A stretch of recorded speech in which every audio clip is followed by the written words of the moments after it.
Isaac was the kind of man who always prided himself on being independent.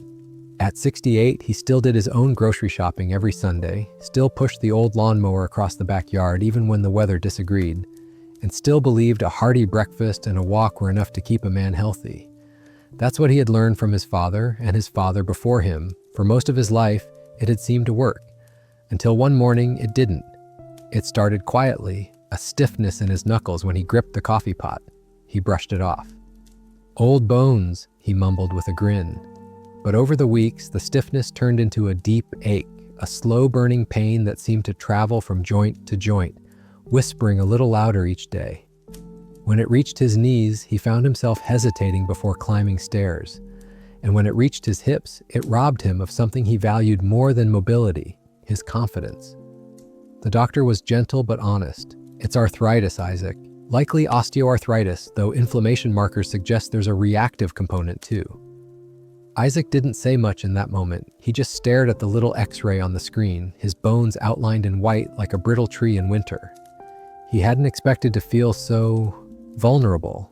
But that night, as he sat at his kitchen table with a microwave dinner and a quiet house, something inside him cracked open, not from fear, but from the realization that something had to change. What bothered him most wasn't the diagnosis, it was the helplessness. He didn't like the idea of relying on pain pills or sitting in waiting rooms every few months to talk about how stiff his elbows felt. No, that wasn't Isaac. He'd always believed that if you listened closely, your body would tell you what it needed. The problem was he hadn't been listening for years. The processed snacks, the fast food on busy days, the just one more soda after lunch, it all added up, he realized. And now his joints were speaking louder than ever. So Isaac began to pay attention. He went back through his routine, meal by meal, snack by snack, memory by memory. He remembered how, years ago, he used to cook with olive oil before switching to the cheaper vegetable blend. How he used to eat fresh sourdough before white sandwich bread became easier. He thought about the microwave popcorn he loved during Sunday night football, how it left a buttery film on his fingers and a slight tightness in his joints the next morning. Little details, dismissed at the time, now came flooding back with new meaning. One afternoon, standing in front of his pantry, Isaac began reading labels, not out of obsession, but out of curiosity. He was surprised by how many words he didn't recognize. Maltodextrin, hydrogenated oils, artificial flavor enhancers. Things he'd never questioned because he trusted the shelves. But trust, he was learning, didn't always mean safe. He began wondering whether food was part of his solution or the root of the problem all along. He didn't overhaul his life overnight. That's not who he was. Isaac believed in steady shifts, not dramatic declarations. He began by changing breakfast. Less white toast, more steel-cut oats with walnuts. He swapped his bottled dressing for olive oil and lemon. The microwave popcorn went into the trash and he dusted off the old air popper he hadn't used since his wife passed. At first, the changes felt small, maybe even pointless. The pain was still there, but something in his posture began to shift. A little less tension, a little more ease. It was a month later, on a cool Tuesday morning, that he noticed something. He was walking back from the farmer's market, canvas bag in hand, when he realized he hadn't thought about his knees the entire trip. Not once. No hesitation at the curb, no slow shuffle across the parking lot. It wasn't that the pain had disappeared, but it had softened, become less of a constant companion. It was like turning down the volume on a radio that had been blaring for too long. That night, Isaac sat at the kitchen table, eating baked salmon with garlic roasted vegetables, no soda, no white bread, just whole food, simply made. He chewed slowly, letting the flavors sink in, and for the first time in a long time, he didn't feel like a man managing symptoms. He felt like a man reclaiming his rhythm. The next morning, he called his daughter and told her everything, how it had started, what he had learned, what he was changing. She cried. Not because he was in pain, but because she could hear something in his voice she hadn't heard in months. Hope. They talked for nearly an hour, swapping recipes and stories, planning a weekend walk along the lake. She told him she was proud of him. He told her he wished he'd listened to his body sooner. Isaac still has arthritis. Some days are harder than others, but he no longer feels like a victim of it. He's found something better than a cure, a sense of control. And it all began with a question he finally asked himself. One he hopes you'll ask too. What if the food I eat is feeding the pain I feel? And what if changing that could change everything? Isaac sat by the window in his small living room, watching the wind stir the leaves along the sidewalk. A familiar ache was settling in his wrists, the kind that used to come and go, but now liked to stay a while. He rubbed one hand slowly, almost absent-mindedly, and took another sip of the warm herbal tea his daughter had sent last week. She said it helped with inflammation. Isaac wasn't sure yet, but the comfort of it, the ritual of drinking something warm in the early hours, helped ease the morning tension. Still, something wasn't right. The tea was gentle, but the ache persisted. He'd been eating well, or at least what he thought was well. He had swapped sodas for water, started eating more fruits and vegetables, even cut down on the red meat he once enjoyed on Sunday afternoons. But despite the changes, his joints remained stiff after meals. Not always, but often enough to notice. Enough to frustrate him. It didn't make sense. Weren't these new habits supposed to help? That evening, he called Nora, his niece, a dietitian who worked at a nearby clinic. She was always gentle with him, never made him feel old or confused, just curious. "Uncle," she said after he explained his confusion, "you're doing a lot right, but sometimes it's not just about what you add, it's about what you haven't taken away yet." He frowned. "What do you mean?" She paused. "What are you still eating that might be triggering the inflammation? Sometimes even healthy meals are hiding culprits."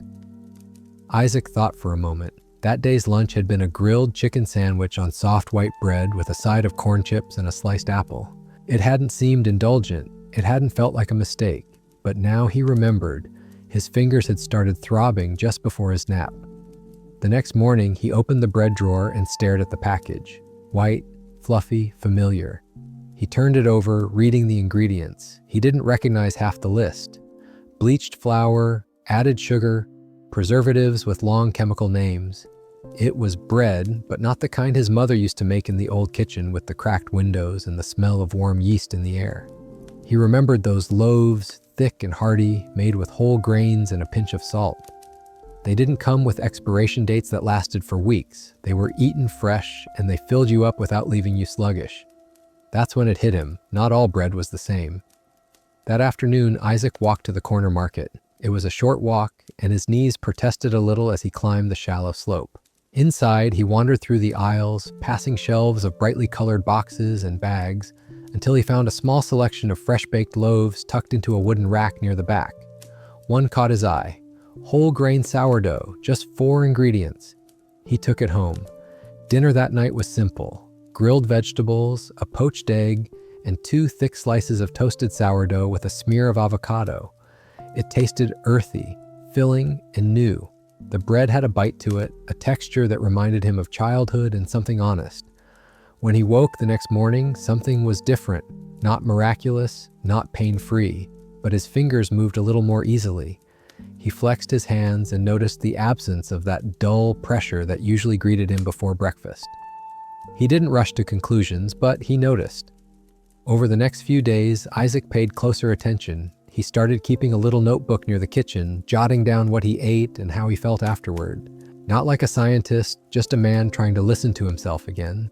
And slowly, patterns emerged. The days he ate white rice, instant noodles, or store-bought muffins, he felt heavier, slower.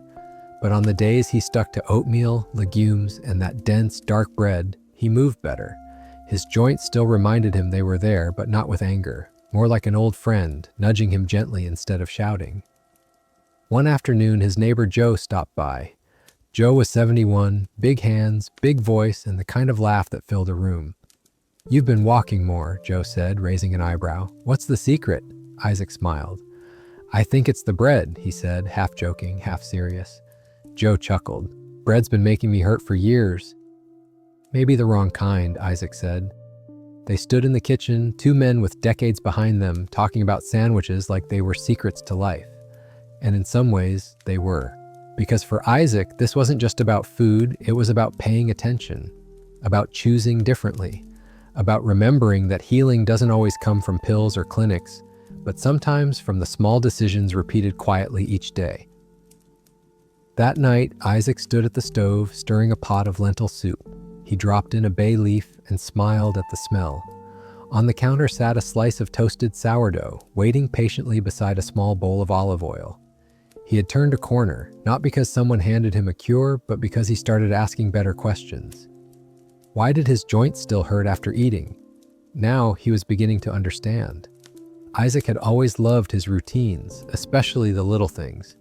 A banana in the morning, a walk to the mailbox, and around 3 p.m., like clockwork, he'd reach for a snack, something easy, something light. Lately, that snack had been a small cup of fruit yogurt, marketed as low-fat, packed with calcium, and perfect for active seniors, the label proudly claimed. It felt like the right choice. Healthy, refreshing, better than cookies, right? But one afternoon, after finishing his yogurt and easing into his favorite chair, he felt that familiar tightening creep into his fingers again. It was subtle, but there. He flexed his hands and looked down at the empty container still on the side table. For the first time, he really looked at it, not the happy fruit on the label, but the fine print beneath it. Sugar, so much sugar. He flipped the container over. 27 grams, it read. That was more than he expected, far more. Added sugar, stabilizers, artificial flavors, even food coloring. Suddenly, the fruity sweetness he'd enjoyed tasted a little different in his memory, less innocent, more suspicious. He stood up and walked to the kitchen, opening the fridge, peering at the row of pastel-colored cups he had neatly lined on the shelf. They weren't snacks, he realized. They were dessert, disguised. That evening, Isaac called Nora again. "Did you know these little yogurts have almost as much sugar as a soda?" he asked, shaking his head. Nora laughed softly. "They market them as health food, but they're closer to candy. It's tricky. Most people don't realize it. But they say they're good for bones, for seniors." "They say a lot of things," she replied. "But if it hurts, it doesn't help." The next morning, Isaac didn't reach for the yogurt. He felt a strange mix of liberation and loss. That sweet fruit flavor had become part of his comfort. He missed it, but not the ache that followed. Instead, he sliced up a pear and added a handful of walnuts. A drizzle of plain Greek yogurt, the unsweetened kind Nora recommended, went on top. It wasn't flashy. It wasn't labeled with bright promises, but it tasted good, whole, and it left him feeling clean, not heavy or tired. As the days passed, Isaac experimented. He tried unsweetened almond milk over oats, mashed berries into plain yogurt to give it some zip, and discovered the simple joy of frozen grapes on warm afternoons. The more natural the snack, the lighter his joints felt. He wasn't cured, he didn't expect to be, but he was beginning to trust the cause and effect his body had been trying to show him for years. He kept writing things down, not just what he ate, but how he felt after. Sweet yogurt, stiffness in hands 1 HR later. Grapes plus walnuts, no flare-up. Over time, the notebook grew more detailed, more honest. It became less about judgment and more about noticing. That shift mattered. One Saturday, his granddaughter Emma came over to help in the garden. She was only 12, but sharp as a tack. While pulling weeds, she asked, "Grandpa, why aren't you eating those little yogurt cups anymore? I saw them in the fridge last time." Isaac smiled. "Because they were tricking me." She looked up, confused. "The yogurt tricked you?" "In a way," he said, wiping his brow. "They looked like they were helping, but they weren't." Emma tilted her head. "Like fake friends?" He chuckled. "Exactly like that." Later that afternoon, they sat on the porch sharing apple slices with almond butter. Isaac watched her swing her legs back and forth and thought about how many years he'd gone without questioning the things he thought were healthy. Not because he was careless, but because the world around him kept changing the rules. It used to be simple, he thought. Food came from a farm. Now it comes in plastic tubs with smiley fruit graphics and 1,000 promises. That evening, Isaac opened his pantry and slowly removed the remaining snack cups from the shelf. Not with anger, but with clarity. He wasn't mad at them, just done with them. He gave them to Joe the next day with a chuckle and a warning. "These might smile at you, but they don't treat your joints kindly?" Joe nodded, not yet convinced, but curious. "You always were the stubborn one," he said. Isaac laughed. "Maybe, or maybe I'm finally listening." He was beginning to see this journey not as a punishment or a restriction, but a long overdue reconnection, with food, with his body, with himself. He'd eaten that yogurt every afternoon for years, never knowing it was quietly fueling the inflammation that made his evenings harder. Now, each small change felt like an act of care, not just for his joints, but for his life. Isaac didn't need perfect, he just needed better, and this time he was paying attention. It was a slow Sunday morning when Isaac stood in front of the stove, frying up 2 eggs with a side of toast. The smell of breakfast reminded him of his younger years, of weekend mornings when the house buzzed with life, when the kitchen was noisy with plates and voices. Back then, no one gave much thought to cooking oil. You grabbed the bottle by the stove, usually canola or corn, and poured it generously into the pan. That's what he was doing now, out of habit more than anything else. But as he cracked the eggs, something Nora had said a few days ago floated back into his mind. The oils we use daily can be quietly harming us, especially the refined ones. At the time, he'd nodded politely, unsure how something so ordinary could be causing any real trouble. But now, staring at the sizzling oil coating the bottom of the pan, he felt a little uneasy. After breakfast, he did what had become a new ritual. He opened his notebook. Slept okay, knees a bit stiff, breakfast, 2 eggs, white toast, corn oil. He paused at the word oil, tapping the pen gently on the page. Later that afternoon, he opened the cupboard where he kept all his oils. There were 3 bottles lined up neatly, 1 corn, 1 canola, 1 vegetable blend. He read the labels again and again. All of them were made for high-heat cooking. All of them boasted long shelf lives, but they also had something else in common. He couldn't pronounce half the words in the ingredient lists. Refined, hydrogenated, processed, words he'd never questioned before, but now they felt loud. Isaac sat at the kitchen table and opened his laptop. He typed slowly, squinting a bit. Best oils for arthritis. He wasn't expecting a miracle answer, but what he read made him stop. The refined oils he had been using every day were rich in omega-6 fats. Not bad in themselves, but too much, especially without enough omega-3s, could cause inflammation. The kind that eats away at cartilage, the kind he could feel in his joints. Cartilage, that word stuck with him. Like the cushion between the bones, the thing that made movement possible without pain, and his was thinning. That was what the X-ray had shown. He looked over at his frying pan, now cold and greasy on the stovetop, and felt a quiet wave of regret. Not the dramatic kind, just a tired sort of knowing. The realization that for decades, he'd been coating his meals with something that chipped away at him, bit by bit. The next day, Isaac walked the 2 extra blocks to the health food store he used to ignore. The shelves were smaller, the prices a little higher, but everything felt intentional. He picked up a bottle of extra virgin olive oil, just 1 ingredient, nothing hidden, no long promises, just olives, pressed and pure.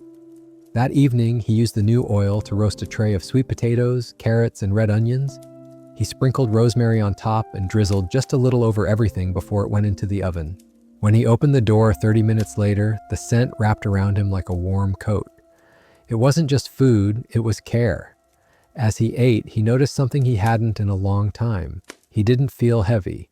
His hands didn't ache. And more than that, he felt proud. Proud of that simple change, that quiet decision to treat himself better.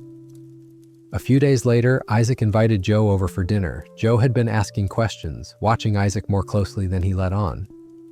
"What are you doing differently?" he'd asked last week. "You seem lighter." Isaac grinned. "I stopped cooking with poison."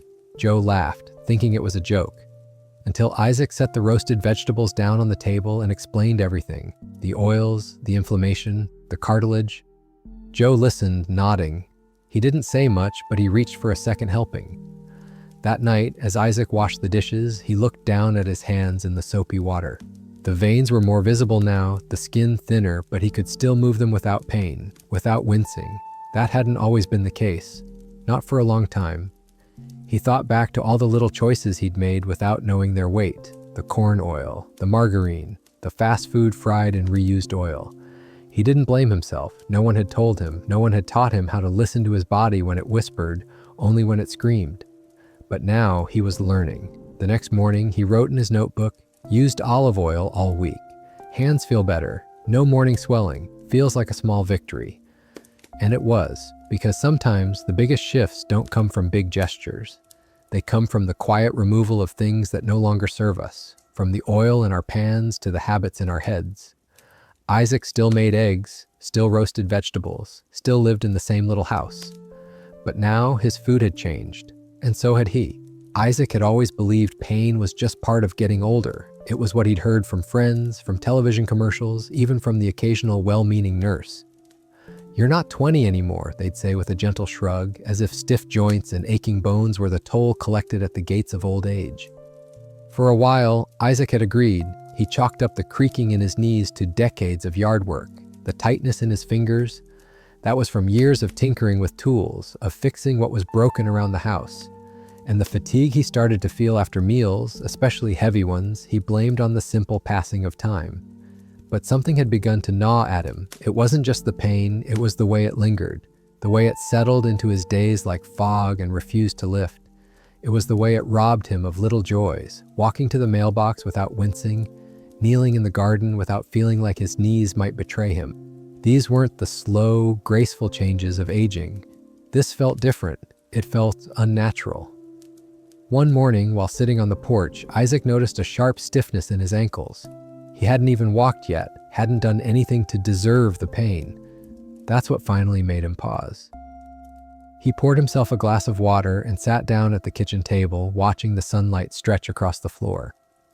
Then he reached for his notebook, the one where he'd been tracking meals and symptoms. As he flipped through the pages, a pattern emerged, not just around food, but around specific times. The pain often followed certain meals, sometimes even small ones. A turkey sandwich on white bread, a handful of crackers and cheese, a microwave dinner with a glossy label. These weren't indulgences, they were ordinary, comfortable, but they were hurting him, quietly. Later that week, he had a follow-up with Dr. Hartwell, his longtime physician. She was a calm woman with kind eyes and a habit of speaking in metaphors. When Isaac explained his hunch that this wasn't just aging, but something deeper, she nodded slowly. "You're right," she said. "Arthritis doesn't have to take over your life, but it will if the inflammation is constantly being fed." He leaned in. "Fed how?" "With food, with stress, with habit. It's like a fire, Isaac. Some things throw water on it, others throw gasoline." Her words hung in the air. Gasoline. He hadn't meant to add any, but now, looking back, he could see the trail of matches he'd unknowingly lit. Processed snacks, sweetened yogurts, refined oils, cheap breads. All things that had filled his pantry for years, all things that felt harmless, until they weren't. That evening, Isaac stood in front of his bathroom mirror, examining his reflection. He saw the same gray hair, the same lines around his eyes, but now he looked deeper. He didn't just see age, he saw someone who'd been misled. Not by anyone in particular, but by a world that sold shortcuts and sweetness and comfort in boxes that whispered, "You're doing fine." But he hadn't been doing fine. He had been surviving, masking discomfort with ibuprofen and assumptions. Now he was ready for something else. That night, he made a promise, not a dramatic one, not the kind that needs applause, just a quiet vow to himself. He would stop blaming age for everything. He would stop letting the world convince him that this was inevitable. He would listen, really listen to what his body was saying. The next day, Isaac visited the farmer's market with a new perspective. He passed by the baked goods and instead bought leafy greens, a bag of walnuts, and a container of blueberries. He stopped at the olive oil vendor and picked up a small bottle of the dark glass kind. The vendor smiled. "Good choice for the joints," she said. Isaac smiled back. That's the plan. At home, he prepared lunch slowly, sautéed greens with garlic and chickpeas, a bowl of berries, and warm tea. No packaged crackers, no instant sauces, just real food, handled with care. He ate at the table, alone but not lonely. And after the last bite, he sat for a moment, noticing. There was no tightness crawling up his arms, no ache rising in his knees, no heaviness behind his eyes, just stillness and quiet and a strange sense of ease. Later, he wrote in his notebook, "Pain isn't always age. Sometimes it's the choices I didn't know I was making." He underlined that sentence twice. That night, Isaac slept deeply. And for the first time in weeks, he didn't wake up reaching for his wrists. His joints stayed calm. His thoughts stayed clear. And somewhere inside, he felt something shift. Not the years, not the bones, but the story he'd been telling himself. It wasn't just aging. It never had been. The bottle had always been there, tall, plastic, yellow labeled.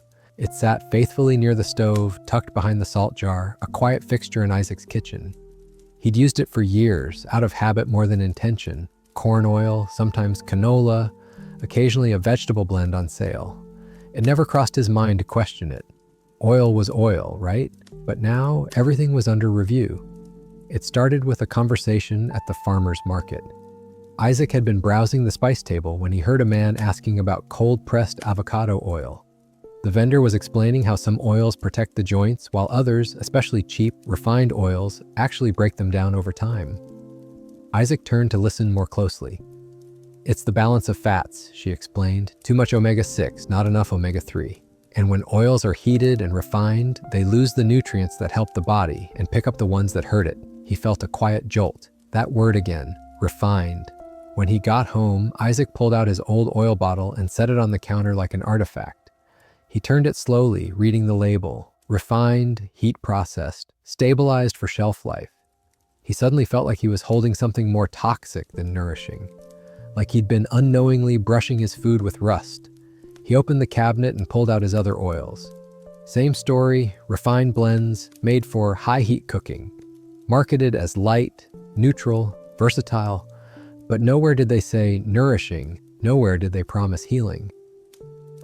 That evening, he stood by the stove cooking dinner, except this time the old oil stayed put. He reached instead for the dark green bottle of extra virgin olive oil he'd bought just a week before. He used just a drizzle to roast zucchini and eggplant, then lightly sautéed some garlic and white beans. The aroma was soft but rich, nothing like the scorched scent of his usual oil. The food felt different, more delicate, more alive. He sat down to eat and felt proud, not just of the meal, but of the quiet decision behind it. A small swap, but a powerful one. Over the next week, he dug deeper. He read a few articles, listened to a podcast Nora recommended, and took notes. Turns out, the oils he'd trusted for decades were often stripped of nutrients and packed with inflammatory compounds. They weren't made for the body, they were made for the shelf. But not anymore, not in his kitchen.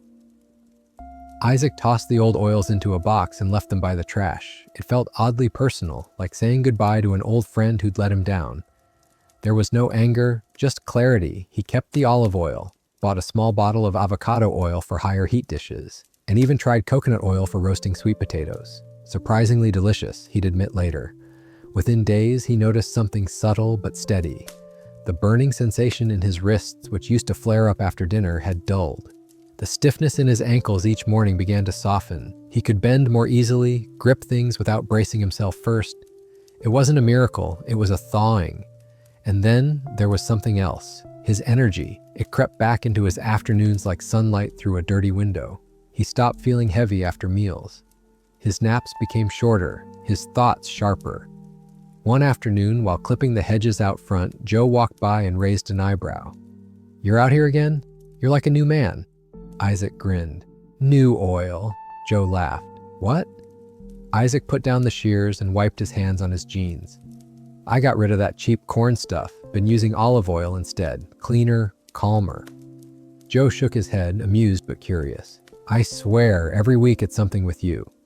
Isaac shrugged. "Or maybe I'm just undoing decades of not knowing." That night he wrote in his notebook, "Swap the oil. Noticed less pain, more movement. Didn't expect such a difference, but my joints did." He paused, then underlined it. The next day, he called Nora again. Told her about the switch, about the box of old bottles he'd tossed, about the flavor of zucchini when cooked in something his body could actually recognize. "You're rebuilding, Uncle," she said, "one habit at a time." And he was. Quietly, patiently, the body is a delicate machine. And for years, Isaac had unknowingly filled it with the wrong kind of grease, the kind that clogs, corrodes, and slows. Now he was oiling the hinges with care, with intention, and each creak that faded away reminded him, healing doesn't always come in leaps. Sometimes it drips slowly like oil from a spoon. There was something comforting about bread. It had always been part of Isaac's life, fresh loaves cooling on his mother's windowsill, thick slices toasted with butter on snowy mornings, sandwiches wrapped in wax paper for fishing trips with his brother. Bread meant home, stability, warmth, so when Isaac started making changes to his diet, bread was the last thing he wanted to question. He'd already swapped the yogurt, replaced the oils, given up the microwave popcorn and boxed cookies. But the loaf of soft white sandwich bread on his counter, that felt harmless, familiar, safe. But then, one morning, something caught his attention. It was a quiet ache that had returned to his knuckles. just a little, but there. And when he flipped back through his food journal, a pattern emerged. The soreness seemed to return on days when he had toast in the morning or a sandwich at lunch. Nothing dramatic, just a quiet nudge from his joints. He opened the bread bag and read the label again. He'd read it before, but now he read it differently. Enriched bleached flour, high fructose corn syrup, dough conditioners, words that sounded more like lab materials than food. He set the slice down on the counter and stared at it, remembering what Nora had said a week earlier. Refined flour behaves a lot like sugar in the body. It spikes blood sugar, feeds inflammation, and doesn't offer much in return. He'd nodded politely then, but now he felt it. He felt it in his hands, in the stiffness that lingered after breakfast. It wasn't age, it wasn't just coincidence, it was that bread. The idea of giving it up was harder than he expected. Not because it tasted amazing, truthfully, it had started to taste bland, but because it felt like he was giving up a piece of his routine, a piece of his identity. Still, he remembered what he'd promised himself weeks ago, to listen better, to stop defending the things that hurt him. So he didn't throw the bread away. Not immediately, he just didn't reach for it the next morning. Instead, he sliced up half an avocado and spread it over a warm sweet potato. A pinch of salt, some cracked pepper, and a drizzle of olive oil. It was different, but it was good. Satisfying in a way that didn't lead to regret an hour later. His hands stayed quiet that morning, calm. Later that day, he visited the local bakery, one he'd driven past dozens of times but never entered. The inside smelled of sourdough and wood. A young woman behind the counter asked if he needed help, and Isaac, slightly unsure, said, "I'm looking for bread that won't make my hands hurt." She smiled, as if that request wasn't strange at all. "Try this," she said, handing him a small loaf wrapped in brown paper. "It's whole grain, no sugar, just flour, water, and salt, naturally fermented."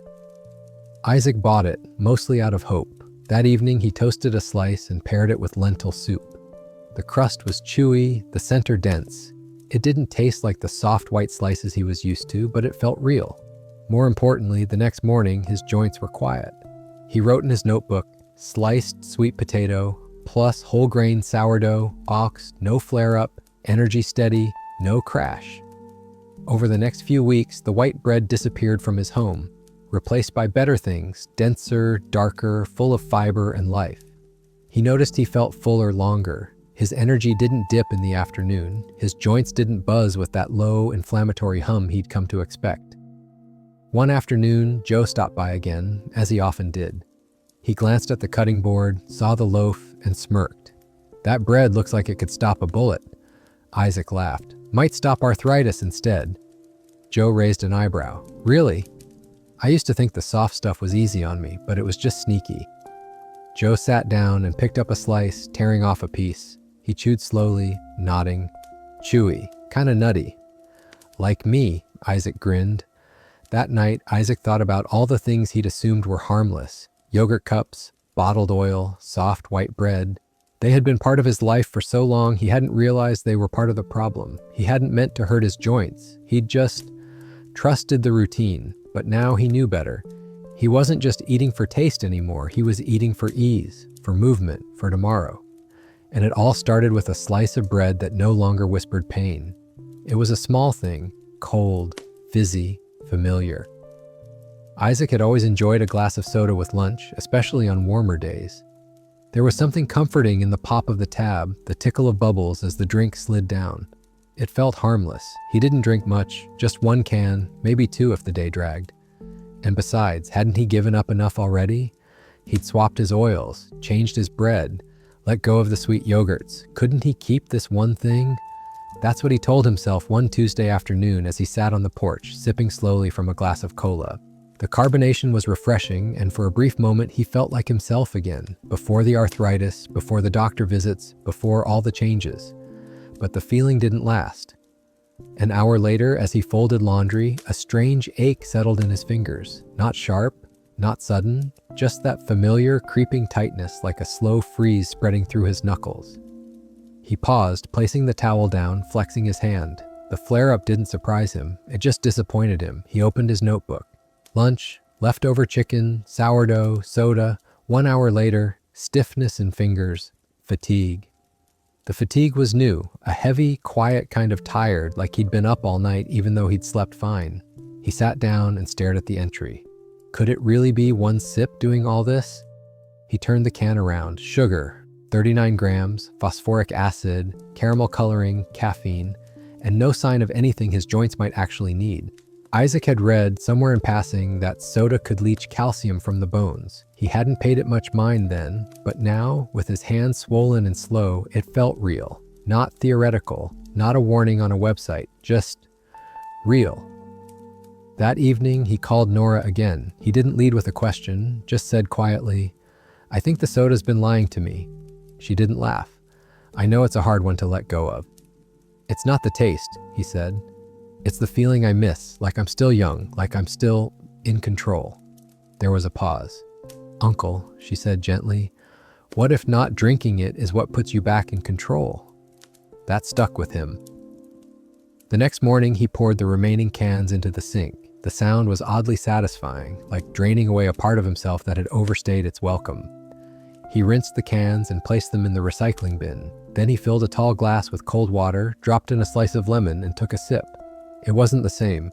It didn't have the buzz, the bite, but it was clean, and it didn't leave his joints throbbing. Over the next few days, Isaac experimented. Mint leaves in water, cucumber slices, even a ginger and turmeric tea Nora had recommended. He began to find a rhythm. His afternoons felt lighter. The fatigue began to lift. And his hands, his stubborn, aching hands, moved with a little more grace. One Sunday, while visiting the park with Emma, his granddaughter, she handed him a juice box. "Here, Grandpa." He looked at it, then smiled. "How about we share an apple instead?" She blinked. "You don't drink juice?" "Not that kind," he said, ruffling her hair. "Too many sneaky sugars." She giggled. "You're like a health ninja now." Isaac laughed. "More like a tired old man who wants to feel a little less tired." That night, he wrote in his journal, 3 days without soda, joints calmer, more energy in the afternoon. Worth it. He didn't crave the soda anymore. What he craved now was clarity in his joints, in his thoughts, in his choices. The drink had always given him a quick high, a spark of youth, but it was fake, fleeting. It came with a cost. Now he sipped water and herbal tea and felt steady, grounded. He missed nothing. He had thought one sip wouldn't matter, that he could keep just this one thing. But now he understood. Some things don't need to be taken in large doses to do damage. Some things hurt slowly, drop by drop. But healing could happen the same way. Sip by sip. It had been Isaac's little ritual for years. Sunday evening, 7 o'clock, recliner tilted back, feet wrapped in a blanket, and a warm bag of microwave popcorn in his lap. It wasn't anything fancy, just the standard kind. Buttery, salty, comforting. The smell alone seemed to calm him. He didn't question it. Why would he? It wasn't candy, it wasn't fried food, just popcorn. But last Sunday had been different. The bag had barely cooled when his fingers began to swell. He shifted in his seat, trying to ignore it. Thought maybe he'd overused his hands earlier that day. Maybe it was the weather turning. But by bedtime, the joints in both hands were stiff and warm. It was the third Sunday in a row this had happened, so this time Isaac paid attention. He woke up the next morning, stood in front of the pantry, and pulled out the popcorn box. He read it carefully, tracing each line of ingredients with his finger. Artificial butter flavor, partially hydrogenated oil, TBHQ, propylene glycol, and something called PFOA printed in tiny type. It felt more like reading a chemistry report than food. He turned to his notebook and flipped back through the last 3 Sundays. Each one had the same entry, popcorn, each followed by a night of swelling and a morning of regret. Isaac sat at the table and stared out the window for a long while. He didn't want to let go of popcorn. It wasn't just a snack, it was comfort, memory, routine. It reminded him of movie nights with his late wife, of lazy weekends with Emma when she was small and would sit on his lap, asking for the crunchy pieces at the bottom. But still, his hands were telling him the truth. That night, he didn't reach for the microwave bag. Instead, he pulled out the old air popper he hadn't touched in over a decade. It was dusty, a little yellowed, but it still worked. He poured in the kernels and watched them spin, listening for the first pop, then another and another. He drizzled a bit of olive oil over the finished bowl, sprinkled sea salt, and added a pinch of turmeric. something Nora had mentioned for inflammation. He sat down with his new bowl of popcorn, expecting disappointment. But it surprised him. It was simpler, cleaner. It didn't coat his mouth with artificial butter or leave his fingers greasy. It just tasted like corn and memory and relief. Most importantly, that night he didn't wake with aching hands. He wrote in his journal the next morning, "No microwave popcorn, no pain. Tried air popped with olive oil plus turmeric, satisfying, easy, no swelling." Isaac started making popcorn differently from then on. It became part of his healing, not something he had to give up, but something he could reimagine. That shift, finding new ways instead of just saying no, felt empowering. Later that week, Joe stopped by during halftime. Isaac handed him a bowl of the new popcorn. Joe sniffed it suspiciously, then took a handful. "Tastes cleaner," he said. "It's the kind that doesn't fight back," Isaac replied. Joe chuckled. "You and this arthritis crusade of yours," Isaac smiled. "You'll join it when your knuckles start yelling." Joe didn't argue. That night, Isaac thought about how many things in life seemed harmless because they were familiar. How many foods he'd accepted just because the world made them easy, pushed them in shiny boxes with big words and quick promises. But his body didn't care about packaging. It cared about what happened after. Microwave popcorn had seemed small, but it left a trace, an ache, a signal. Now he had a bowl of something simple, and the silence in his joints was all the flavor he needed. There wasn't a single moment when the pain disappeared, no dramatic scene, no sudden miracle. It was quieter than that, more gradual. But one morning, Isaac realized he hadn't thought about his knees in days. He was standing at the kitchen sink, washing a small plate from breakfast, when it struck him. He'd just climbed the stairs without pausing halfway to rest his hand on the banister, not out of stubbornness, but because he simply hadn't needed to. He dried his hands slowly and sat down at the table. The window let in a pale, steady light. His tea was still warm. Everything felt calm. He opened his notebook and wrote just one sentence, "No pain today." Then, beneath it, smaller. "I almost didn't notice. It wasn't just a good day, it was a different day." And for Isaac, that meant everything. He flipped back through the pages, rows of meals, notes on swelling, small discoveries. And woven between the observations was one common thread. He had stopped eating processed snacks. The crackers he used to nibble on with cheese, the cookies he'd once kept in the drawer for guests, the little packs of salted things that seemed innocent but always left him bloated, achy, and tired. It had started simply, a decision to finish what was left in the cupboard and not buy more. Then, a few weeks later, he noticed something. On days without snacks, he felt lighter, less foggy, more mobile. Nora had explained it once, gently. Those processed snacks are full of seed oils, sodium, preservatives. They don't just raise inflammation, they keep it raised, like a fire that never gets put out. Back then, he'd listened, but now he understood. He had replaced those habits with fresh things, an apple with almond butter, carrot sticks with hummus, handfuls of walnuts or roasted pumpkin seeds. None of them gave him that sudden, addictive pleasure of crunch and salt, but none of them gave him pain either. And that trade-off, he'd take it every time. One afternoon, while sorting through the mail, Isaac paused. His fingers curled without resistance. No stiffness, no heat, just ease. It felt like his body was finally breathing again. He hadn't even told Joe yet. He was afraid to jinx it. But a few days later, while helping Joe carry groceries from the car, Isaac walked up the steps without hesitation. Joe looked at him sideways. "Didn't you usually stop there halfway up?" Isaac grinned. "Not today." "You take something?" Isaac shook his head. "I stopped taking something." Joe laughed. "That sounds like one of those cryptic old man riddles." "It's true," Isaac said. "Stopped eating the junk. The stuff in the shiny bags, the foods that whispered comfort and delivered pain." Joe raised an eyebrow. "Just like that?" "Not just like that," Isaac replied. "But that was the turning point." That night, Isaac wrote again in his notebook.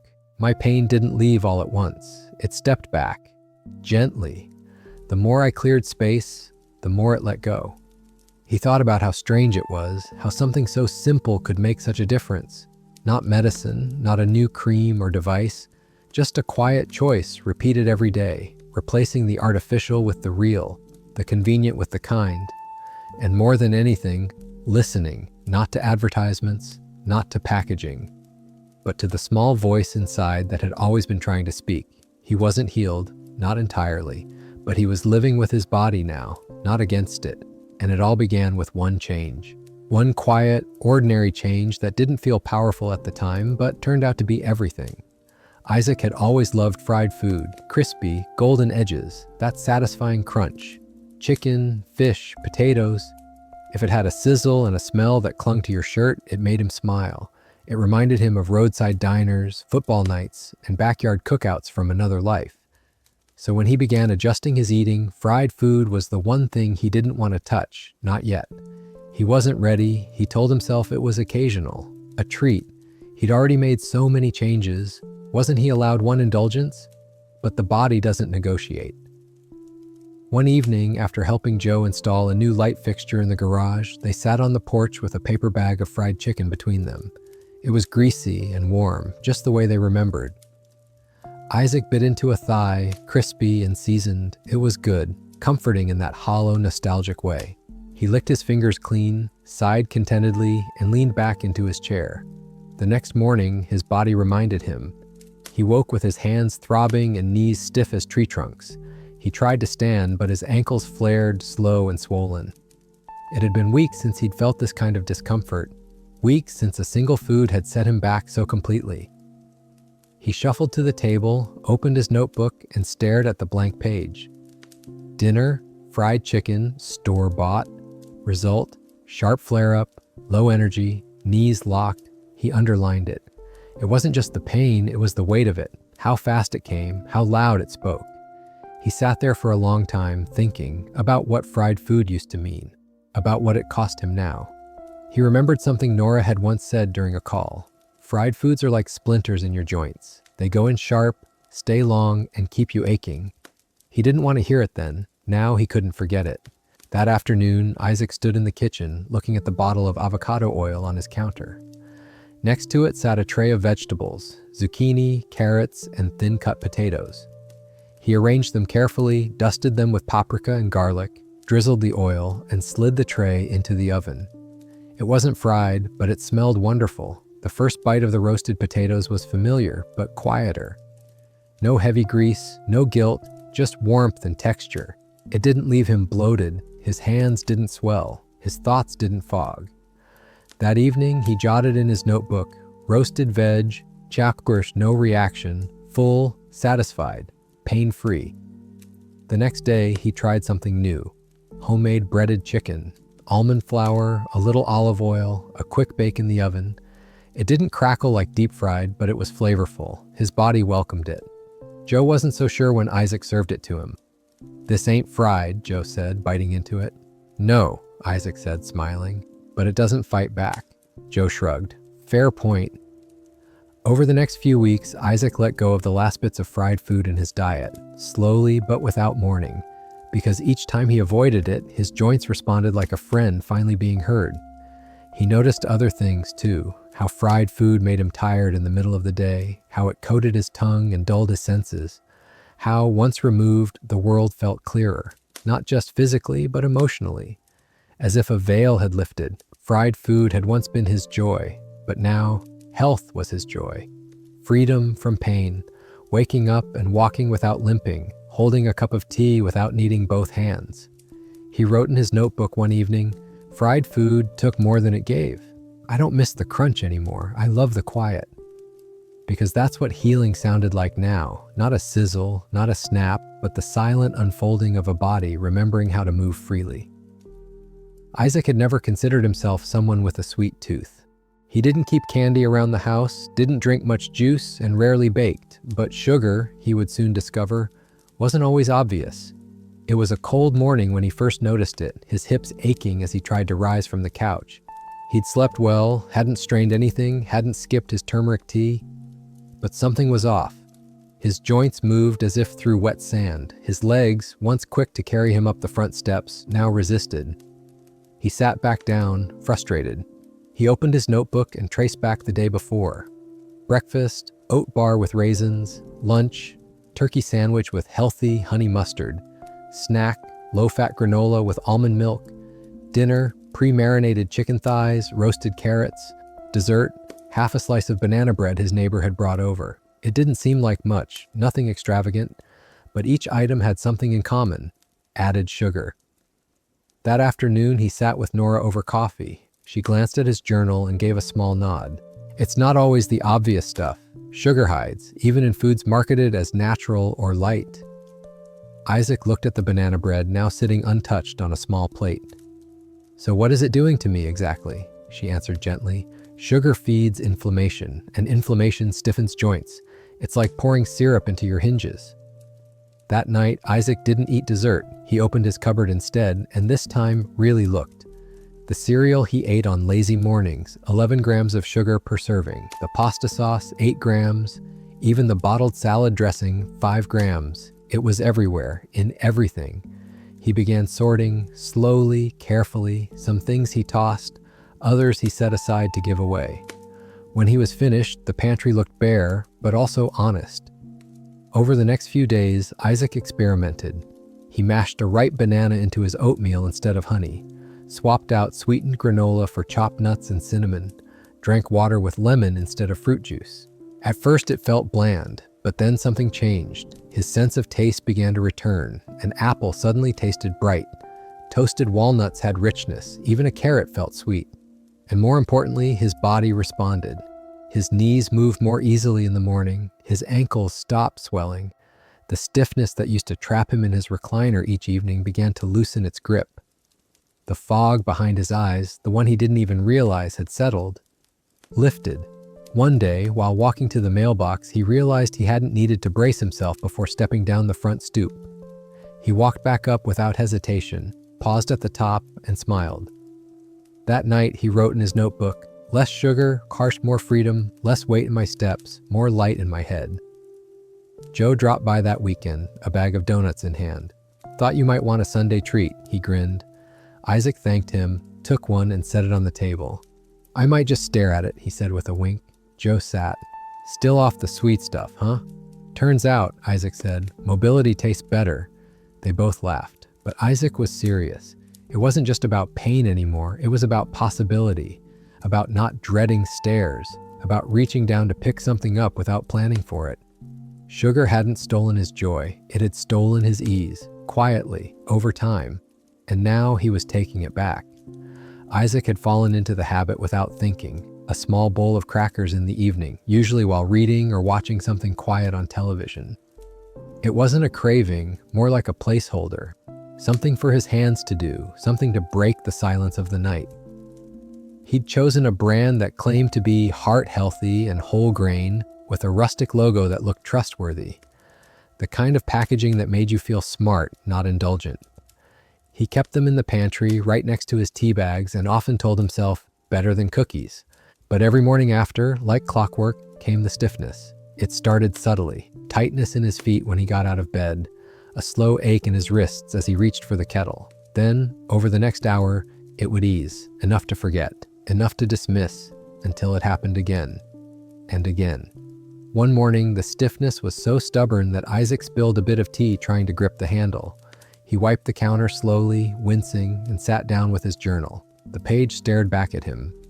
So did the pattern. He flipped through the last several days. On each one, he'd made a note. Stiff morning, wrist tightness, feet ache on waking. And each night before, crackers. He blinked, sat back. Let the realization settle like dust. He got up, went to the pantry, and pulled the box into the light. There it was, right on the label. Vegetable oil blend, soybean and canola, added sugar, maltodextrin, and MSG. He'd never thought to check. Crackers had always seemed simple, harmless, but these weren't the crackers of his childhood. These were engineered, built for shelf life and flavor, not healing. He called Nora. "I think it's the crackers," he said. She didn't sound surprised. "They're sneaky," she replied, "full of additives and cheap oils, and eating them before bed, that gives inflammation all night to build." Isaac stared at the empty bowl on his nightstand. "I had no idea." "Now you do," she said, "which means now you can choose differently." That night, he didn't reach for the crackers. Instead, he cut up a pear and added a few walnuts to a small dish. It wasn't crunchy in the same way, but it was clean, real. His body thanked him for it the next morning. No stiffness, no slow ankles, no wrist ache, just a quiet, normal kind of morning, one he hadn't felt in weeks. He scribbled quickly in his notebook. No crackers, no stiffness, no mistake. The next day, he tried roasted chickpeas, then slices of cucumber with a little hummus, then apple slices with cinnamon. The options weren't endless, but they were enough. And more importantly, they didn't punish him for indulging. A few nights later, Joe came by with a bag of his favorite cheese crackers. "Want to split 'em?" Isaac smiled. "Only if you want to hear me groan through breakfast tomorrow." Joe laughed. "It's that bad?" "It's that predictable," Isaac said. "I used to think it was just age. Turns out it was the box." They ended up sharing a bowl of almonds instead. Not quite the same crunch, but the conversation was better. Isaac thought about how many years he'd spent unknowingly fueling his own discomfort, how easy it had been to fall for packaging, for convenience, for the gentle lie that said, "It's just a snack." But his body had always known, and now he was learning to listen. Snacks weren't the enemy, but some snacks, the ones hiding in clever labels, were. They didn't just steal sleep, they stole mornings, movement, ease. Now, each time Isaac reached for something before bed, he paused. He asked a quiet question: "Will this make tomorrow harder?" And slowly, with each new answer, his mornings became his again. Isaac hadn't planned on bringing it up during his appointment. The visit was meant to be routine: check his blood pressure, update a few prescriptions, maybe a quick chat about his knees. But as Dr. Hartwell scrolled through his chart, she looked up and asked, "How's the inflammation?" Isaac hesitated, then said, "Better than it's been in years." She raised her eyebrows. "I've been changing how I eat," he added, almost sheepishly. "Not everything, just listening better." Dr. Hartwell smiled. "That's the best kind of medicine." That's when he told her about the crackers, the yogurt, the oils, about the notebook he kept near the sink, how he'd started tracking not just pain, but the foods that came before it. She listened without interrupting, and when he mentioned that most of his worst days came after harmless snacks or low-fat meals, she leaned forward. "I'm glad you noticed," she said. "Most people don't. Or they do, but too late." Isaac nodded. "It's the additives, isn't it?" "It's a big part of it," she confirmed. "Preservatives, artificial sweeteners, coloring agents, emulsifiers. They're designed to keep food stable, but they don't keep you stable." That word, designed, stuck with him. He thought about the foods in his past. The cheese puffs, the soda, the margarine that never melted quite right. They had tasted good, yes. But they'd also left behind something more: fatigue, fog, flares. The kind of slow, quiet damage you only noticed once it was too loud to ignore. Dr. Hartwell opened a drawer and handed him a list. "These are the additives we see most often in patients with chronic joint pain. Some directly trigger inflammation. Others interfere with gut health or immune function. It's not just about what they do, it's about what they keep the body from doing." Isaac studied the list. MSG, sodium nitrate, BHA, artificial dyes, aspartame. Names that had always seemed scientific, distant, but now they read like warnings. He took the paper home and taped it to the inside of his pantry. That night, he did a quiet audit. Canned soup, tossed. Salad dressing, gone. Instant oatmeal packet, back in the donation box. He didn't do it with bitterness, just clarity. It wasn't about punishment, it was about protection. The next morning, he opened his fridge and saw clean things: greens, berries, leftover lentils, a small jar of homemade vinaigrette Nora had shown him how to make. Nothing with long ingredient lists, nothing hiding behind bright packaging. He made breakfast slowly: sautéed spinach, 1 egg, a slice of toasted whole grain bread. He drizzled olive oil, sprinkled cracked pepper, and ate in silence. It wasn't flashy, but his joints stayed quiet all day. He wrote in his notebook, "No additives, chalks, no alarms." Then below that, "Real food equals real results." Later that week, Emma came by after school and pulled a brightly colored snack from her backpack. Isaac watched her tear it open. "Want one, Grandpa?" He paused. "Let me see the label." She handed it over, eyes wide. He read it slowly, then handed it back. "Maybe next time. Let's make something instead." Together they cut apples, spread almond butter, and sprinkled cinnamon. She licked her fingers, giggling. "Tastes better than the bag." Isaac smiled. And it won't make Grandpa's knees feel like rusted hinges. She laughed. You're weird. Getting weirder, he agreed, but also getting better.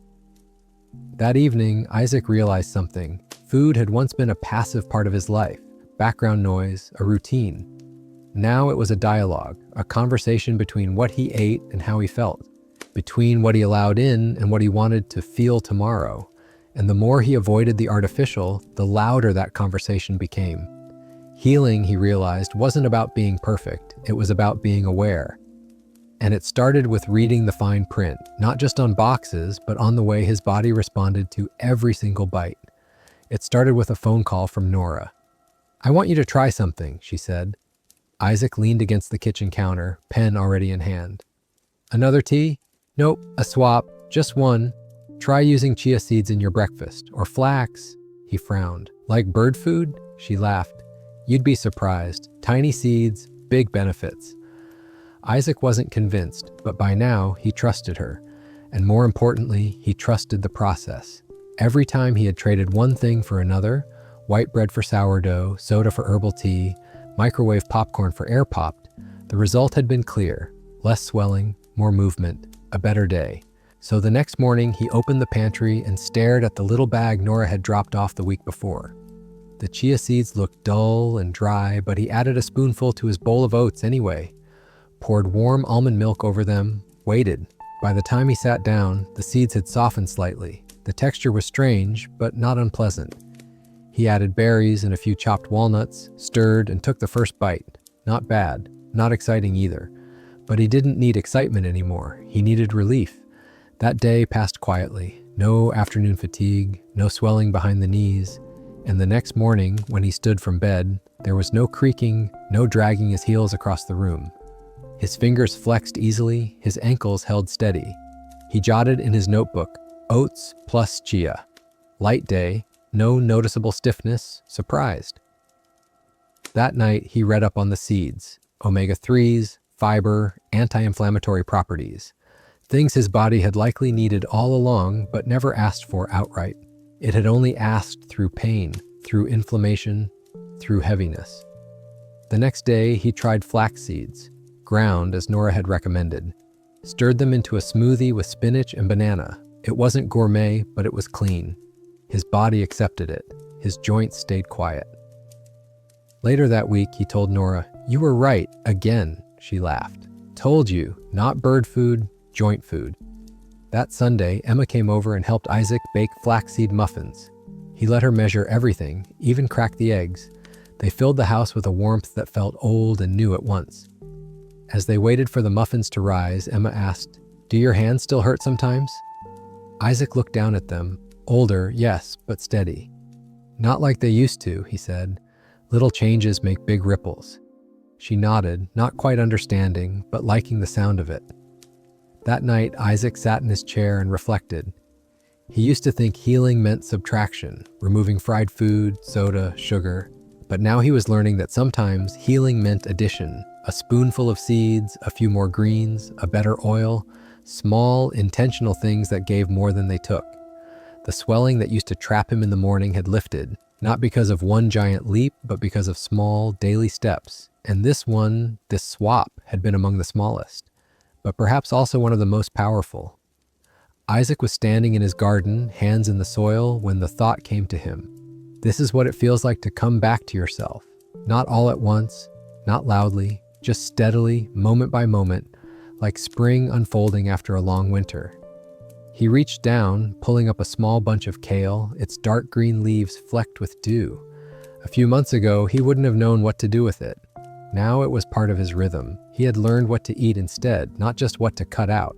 When he removed the fried foods, he added roasted vegetables drizzled with olive oil and a sprinkle of turmeric. When the crackers went, he replaced them with raw almonds or sliced cucumber dipped in hummus. When soda left his life, herbal tea arrived, ginger, mint, and sometimes golden turmeric in the evenings when the light got soft. The white bread gave way to hearty sourdough or sweet potatoes, toasted and sliced. The empty cereals were replaced with oats topped with chia, flax, and blueberries that stained the bowl a deep purple. He hadn't gone on a diet. He'd gone home to real food, to real feeling, to real freedom. Each swap wasn't just about avoiding pain, it was about choosing nourishment. Choosing food that said, "I see you, I'll take care of you." And his joints noticed. They didn't shout as often. Some days they didn't whisper at all. Even Joe had started following his lead, reluctantly at first, then curiously. The two of them had become unlikely food critics, texting back and forth about roasted chickpeas and those weird seeds. One afternoon, Nora stopped by. She brought a gift, a small wooden sign for Isaac's kitchen. It read, "Eat to move, move to live, live with joy." He hung it near the window. They sat and shared a simple lunch, grilled salmon, wild rice, roasted carrots, and a leafy salad tossed in lemon and olive oil. Nothing fancy, nothing store-bought, everything healing. As they ate, Isaac looked around his kitchen, the jars of seeds, the fresh fruit on the counter, the tiny herb pots by the sink. It wasn't just food anymore, it was medicine, routine, love. He turned to Nora. "I used to think aging was just about losing things." She looked up. "But I've gained so much," he said. "Clarity, energy, mornings without pain." She smiled. "You gave yourself that." Isaac nodded slowly. He knew it was true. That evening, as the sky turned to a soft orange, he sat with Emma on the back porch. She was chewing on a carrot stick and asking about birds. He was sipping tea, not missing soda in the slightest. "Grandpa," she asked, "why do you eat so different now?" He thought about the question, then answered, "Because my body asked me to." She tilted her head. "How did it ask?" "It hurt," he said gently, "and I finally listened." She nodded, satisfied. That night, Isaac wrote his final entry in the notebook he'd been filling for months. "This isn't the end of the pain, it's the beginning of peace." Then, one last line, "I eat to feel good, and I finally do." He closed the book and turned off the light. Tomorrow, he'd wake without dread, without dragging, with trust in his knees, in his hands, in his path. And as he moved through the house, through the garden, through the world, his joints would thank him, quietly, steadily, the way healing always does. Isaac never expected that a few small changes in his meals could ripple out into every corner of his life. At 68, he had accepted pain as part of the package, something to endure quietly, like stiff knees on cold mornings or swollen fingers by nightfall. But as you've seen, what began with a quiet question, could food be part of the problem, led him on a path back to comfort, clarity, and control. One by one, he let go of the things that hurt him, the oils that inflamed his joints, the bread that fed the swelling, the sweet snacks and healthy labels that never told the full story. And one by one, he made new choices. Simpler, cleaner, real, food that didn't fight him, food that allowed him to move again. He didn't do it all at once, he didn't do it perfectly, but he listened, and that changed everything. Isaac didn't find a miracle, he found momentum, and with each better bite, each lighter morning, he felt more like himself again. Not younger, but freer. So if you've been waking up stiff, if you've been calling your pain just aging, maybe like Isaac, it's time to look closer, to listen, to make one small shift, then another, because your body is always speaking. And healing often begins with a quiet yes. You don't need a new prescription to begin. You need a new plate, a gentler habit, a willingness to believe that it's not too late. Your joints deserve peace, and so do you.